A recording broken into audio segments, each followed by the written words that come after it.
한 여인을 찾아왔습니다. 그녀는 다윗의 자손 중에서 요셉이라고 하는 청년과 결혼하기로 약속이 되어 있던 여인입니다.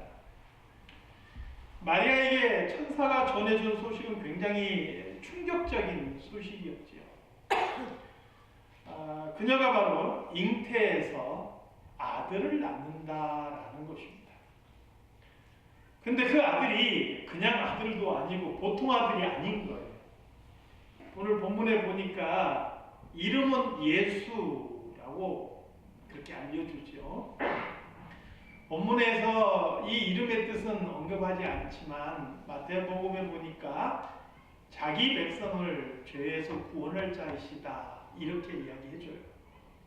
예수라는 말은 구원자라는 말이에요. 구약에서 이 이름과 어원이 같은 이름을 사용하는 사람들이 있지요. 여호수아가 그렇고요. 또 에스라가 그렇고요. 그 다음에 여호와 그 이름도 결국은 같은 어원을 가지고 있는 것이죠. 예수라는 그 이름은 구원자라는 뜻을 가지고 있습니다. 32절에 보니까 그는 큰 자가 될 것이다. 위대한 자가 될 것이다. 그리고 지극히 높으신 하나님의 아들이라 일컬어질 것이다. 또 다윗의 왕위를 그에게 줄 것이다. 그리고 그의 나라가 무궁하다라고 천사가 전해준 겁니다. 한마디로 말하면 마리아가 잉태한 그 아기는 세상에 오시는 구원자시고 세상의 왕으로 오시는데 바로 그분이 마리아, 그녀를 통해서 이 땅에 오실 것이다. 이렇게 이야기해 준 것이죠. 이미 구약에서 수많은 선지자들이 예언하였고 그를 통해서 예언되었던 그리스도, 메시아, 구원자, 바로 그분이 자신을 통해서 잉태된다 하는 것이죠. 여기서 질문을 하나 해볼 수가 있습니다. 왜 하필 마리아였는가? 저는 이 본문을 가지고 설교할 때마다 사실은 그 부분에 초점을 맞췄었어요. 왜 마리아일까? 세상에 수많은 여인들이 있는데, 아니 뭐 이스라엘만 해도 수많은 여인들이 있는데 예루살렘도 아니고 갈릴리, 그것도 시골 촌동네잖아. 나사렛. 그 갈릴리 촌동네에서 살고 있는 한 여인, 왜 바로 그 여인이었을까? 여기에 저도 많이 초점을 맞췄었어요. 사실 그렇게 초점을 맞추고 보니까 마리아라는 사람이 굉장히 돋보이고 또 그와 정혼한 요셉도 많이 돋보였어요. 마리아의 믿음과 순종이라는 것은 참 보기 드문 것이죠. 오늘 본문 마지막 절에도 보니까요, 주의 여종이오니 말씀대로 내게 이루어지이다. 이렇게 마리아는 이야기하고 있어요. 사실 이때 당시 아직 결혼하지 않고 정혼은 했지만 결혼하지 않은 처녀가 임신한다라는 것은 굉장히 위험한 일이에요. 이게 이제 드러나게 되면 끌려나가서 돌에 맞아 죽을 수 있는 것이죠. 그럼에도 불구하고 이 마리아는 자기에게 올 수 있는 위험을 감수하고 자기가 당할 수 있는 불이익이나 손해를 감수하고 하나님의 말씀에 순종하는 모습을 보여주는 거예요. 참 이런 모습은 보기 드문 순종이죠. 요셉이라는 사람은 어떻습니까? 저는 요셉이라는 사람이 굉장히 인격자라고 생각을 해요. 오늘 이 자리에 계시는 우리 남편분들이시여, 아내를 향해서 인격적으로 대하시기 바랍니다. 내가 정혼을 했는데 한 번도 내가 함께 그 여자를 가까이 하지 않은 여인인데 나도 모르는 사이에 임신을 했다는 거예요.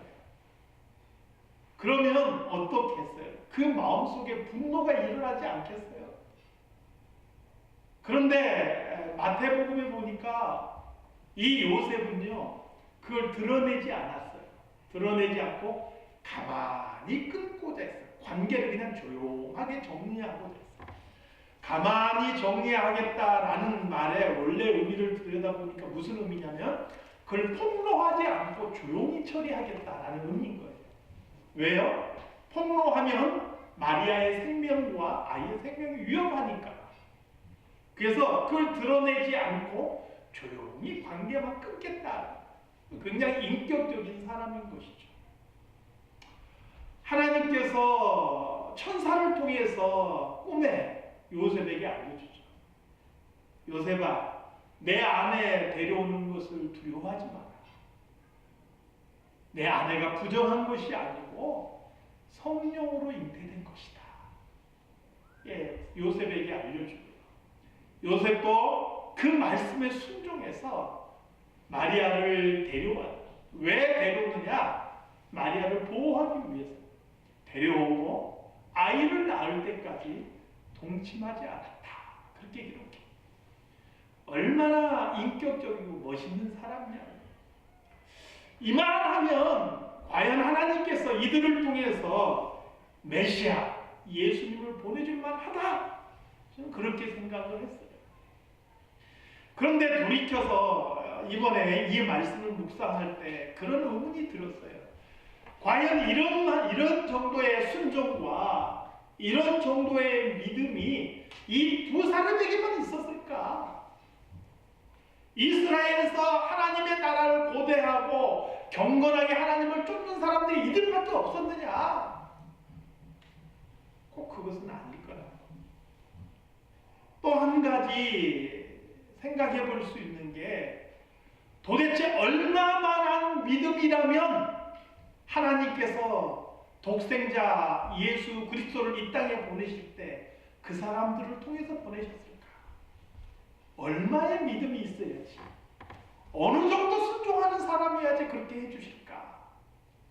생각을 해보니까 인간의 순종이나 인간의 믿음이라는 것은 하나님 앞에서 그렇게 큰 의미가 없다. 그래서 새삼스럽게 성경 말씀에 다시 집중을 해보게 됐어요. 그랬더니 성경이 뭐라고 말씀하느냐? 하나님께서 예수 그리스도를 마리아를 통해서 보내신 이유는 단 한 가지밖에 없어요. 오늘 본문 말씀 보십시오. 본문 말씀 28절 말씀 함께 읽겠습니다. 28절 말씀 시작. 그에게 들어가 이르되 은혜를 받은 자여 평안할지어다. 주께서 너와 함께 하시리로다. 30절 말씀도 함께 읽어볼까요? 30절 말씀 시작. 천사가 이르되 마리아여 무수하지 말라. 내가 하나님께 은혜를 입었느니라.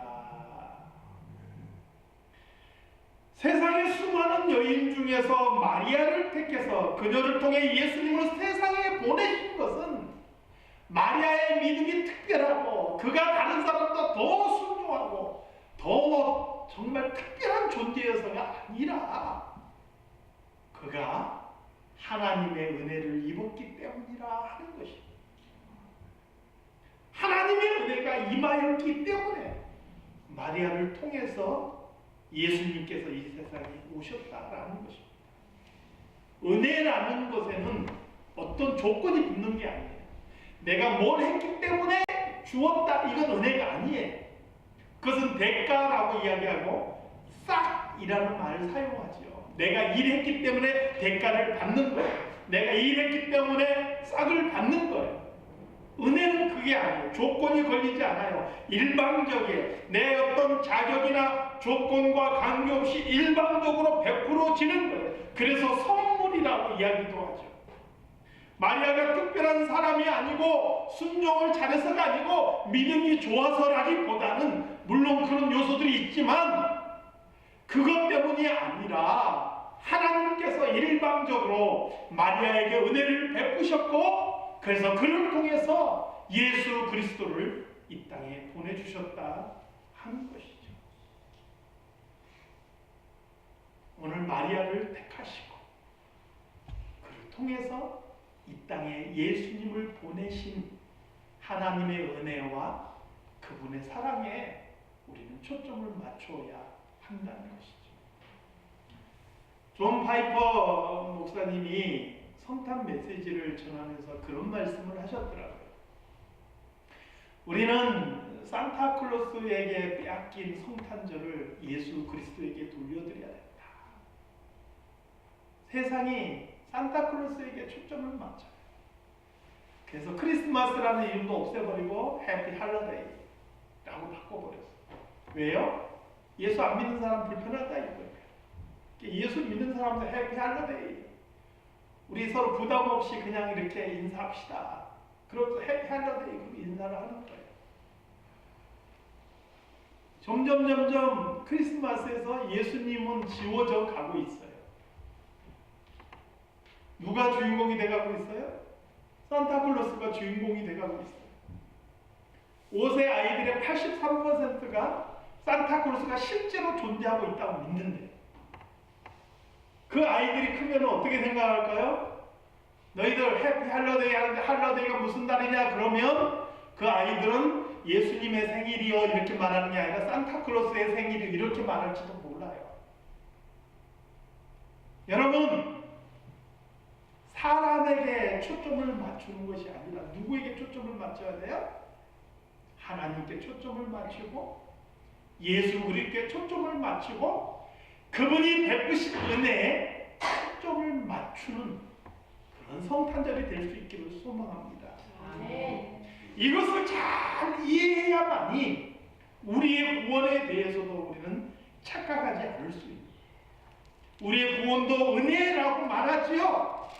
이 믿음조차도 믿음으로 구원받는데 믿음조차도 하나님께서 우리에게 주신 선물이, 그래서 은혜라고 해요. 내가 뭘 한 것도 아니고 내가 봉사를 잘해서 내가 믿음이 좋아서 내가 뭔가 특별히 더 섬겨서 헌금을 많이 해서 그래서 나를 구원해 주신 게 아니라 어떤 조건 없이 그저 나를 택하시고 나를 불러서 하나님의 자녀 삼아 주셨어요. 이게 은혜가요. 이 은혜가 마리아에게도 은혜 임했었고, 그리고 그 마리아를 통해서 이 땅에 오신 예수 그리스도를 통해서 그 은혜가 오늘 저와 여러분에게도 임한 줄로 믿습니다. 그래서 이 성탄절에 우리는 우리를 위해서 이 땅에 예수 그리스도를 보내주신 하나님의 그 은혜와 사랑을 기억하고 마음에 다시 간직하는 그런 시간이 되어야 될 줄로 믿습니다. 오늘 저와 여러분들은 마리아처럼 이 은혜를 받은 사람들이, 세상에 우리가 가진 것 없을 줄 몰라요. 마리아는 저 시골 동네 사람이었잖아요. 도시에 사는 사람도 아니었어요. 세상이 주목하는 사람도 아니었어요. 그럼에도 불구하고 하나님의 은혜가 임하니까 그를 통해서 놀라운 일이 벌어집니다. 오늘 우리에게도 하나님의 은혜가 임함으로 우리는 하나님의 자녀가 되었어요. 그리고 또 우리의 삶 속에 하나님의 은혜가 우리에게 임하면 우리에게는 날마다 놀라운 일들이 일어나게 될 줄 믿습니다. 오늘 본문 말씀에서 또 주목하고자 하는 한 가지가 있습니다. 천사의 말을 들은 마리아의 마음속에 너무나 자연스럽게 떠오르는 의문이 있었어요. 그래서 천사에게 질문하죠. 나는 아직 남자를 모릅니다. 내가 누구랑 동침한 것도 아니고 요셉과 정혼은 했지만 나는 아직 남자를 모릅니다. 그런데 내가 어떻게 아이를 낳을 수 있겠습니까? 이렇게 질문을 하죠. 이것은 마리아가 그동안 알고 있는 상식이나 과학이나 일반 자연 법칙으로는 있을 수 없는 일이 일어나는 것이죠. 그런데 천사는 뭐라고 말합니까? 35절 말씀 함께 읽을까요? 35절 말씀. 시작. 천사가 대답하여 이르되 성령이 내게 임하시고 지극히 높으신 이의 능력이 너를 덮으시리니 이러므로 나실과 거룩한 이는 하나님의 아들이라 일컬어지리라. 이어지는 37절 말씀에 보니까 대저 하나님의 모든 말씀은 능하지 못하심이 없느니라. 하나님께서 말씀하셨으면 그 말씀은 인간의 생각이나 인간의 판단이나 경험이나 과학이나 어떤 지식으로도 설명할 수 없겠지만 그러나 능히 이루어진다 말씀하고 있는 것이죠. 이사야 7장 14절 말씀은 뭐라고 말씀하셨습니까? 보라, 처녀가 잉태하여 아들을 낳을 것이요 그 이름을 임마누엘이라 하리라. 상식적으로 있을 수 없는 일이기 때문에, 과학적으로는 이해할 수 없는 일이기 때문에 어떤 사람들은요, 이거 처녀라고 하지 말자, 여자라고 하자. 처녀라고 말하면 안 믿는 사람들이 어떻게 이해하겠느냐, 그거 어떻게 받아들이겠어? 실제로 어떻게 처녀가 임신해? 너희들 그거 봤어? 과학적으로 증명이 돼? 그러니까 처녀라고 말하지 말고 그냥 여자가 잉태하여, 그러면 무리 없잖아. 둘이 뭉실하게 그렇게 넘어가자. 좋은 게 좋은 거잖아. 이렇게 주장하는 사람들이 있어요. 오늘 성경은 뭐라고 말씀합니까? 하나님의 말씀은 능하지 못한 게 없다라는 거. 전능하신 하나님, 그분이 말씀하셨고 그분이 말씀하신 것은 반드시 이루어지는 줄로 믿습니다. 아멘. 그래서 처녀인 마리아가 잉태하여, 성령으로 잉태하여 예수 그리스도께서 이 땅에 오신 것입니다. 사랑하는 성도 여러분, 우리 하나님은 전능하신 하나님입니다. 그분의 말씀은 힘이 있어 능히 이루어질 줄로 믿습니다. 아멘. 그래서 그 말씀에 따라 예수 그리스도께서 이 땅에 처녀의 몸에 잉태하여 오신 거예요. 그러면 이 성탄절을 맞이해서 우리는 또 한 가지 사실을 기억해야 해요. 기록된 성경의 말씀은 낱낱이 다 이루어졌는데 아직 이루어지지 않는 한 가지 말씀이 있지요. 뭔가요? 예수 그리스도께서 다시 오실 것이라. 여러분, 처녀가 잉태하여 아들을 낳을 것이고 그 이름을 임마누엘이라 하리라 말씀하셨던 하나님의 말씀이 능히 이루어졌어요. 그렇다면 하늘로 올려가시면서 너희들이 본 그대로 내가 다시 이 땅에 오리라 말씀하셨던 우리 주님의 말씀도 능히 이루어질 줄로 믿습니다. 아멘. 우리는 이 성탄절을 보내면서요, 과거 2000년 전에 이루어졌던 첫 번 성탄을 추억하고 기억하고 감사하는 것도 중요하지만 언젠가 다시 이 땅에 오실 예수 그리스도의 말씀을 기억하고 그 말씀을 아멘으로 받고 그 말씀이 우리 삶에서 이루어질 것을 믿음으로 바라보는 것도 중요하다는 것. 주님 다시 이 땅에 오실 것 기대하고 소망하고 믿음으로 바라볼 수 있는 그런 성탄절이 된다면 더 의미가 있고 뜻깊지 않느냐 하는 거죠. 말씀을 정리합니다. 사랑하는 성도 여러분, 오늘 마리아가 은혜 입은 자인 것처럼 저와 여러분들도 은혜 받은 자이고 또 앞으로 하나님의 은혜가 우리의 삶 속에 함께 하실 줄로 믿습니다. 아멘. 이 성탄절을 보내면서 과거 말씀이 이루어져서 이 땅에 오신 주님, 다시 주님께서 이 땅에 재림하실 그날이 있음을 기억하시고 그날을 예비하며 살아갈 수 있는 저와 여러분이 다 되시기를 주님의 이름으로 축원합니다. 아멘. 하나님 아버지, 매년마다 이렇게 성탄절을 보냅니다. 이것이 그냥 스쳐 지나가는 행사가 되지 않기를 원합니다. 이때마다 우리가 다시 한번 주님을 기억하게 하시고 주님에게 우리의 초점을 맞추게 하시고 또 다시 오실 주님을 기대하고 믿음으로 바라볼 수 있는 그런 시간들이 되게 하여 주시옵소서. 예수님의 이름으로 기도드리옵나이다. 아멘.